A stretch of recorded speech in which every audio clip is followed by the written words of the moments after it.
রঘুরন্ধনের পাহাড়ের মাঝে এখন আমরা গান নিয়ে আসছি। প্রকাশ দাদা, শয়ন দাদা আর রতন দাদারা এখন ব্রেন নিয়ে এসেছেন।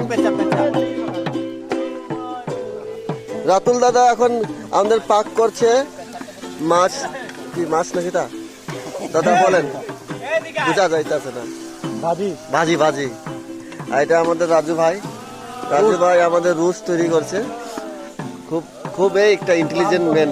রান্না পাকশির জন্য আকর্ষণীয় গন্ধ আসছে, কিন্তু খুব সেন্ট।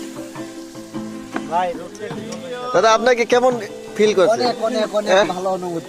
আজকের এই যে মানে বন ভোজন বলে একটা কথা? খুব খুশি, আনন্দিত। রাতুল দাদা আপনার কি কিছু বলবেন নাকি আজকের এই আনন্দের বিষয়টা? চেষ্টা করবো খুব বেস্ট একটা রান্না উপহার দেওয়ার। আচ্ছা, ঝাকাস হইলো।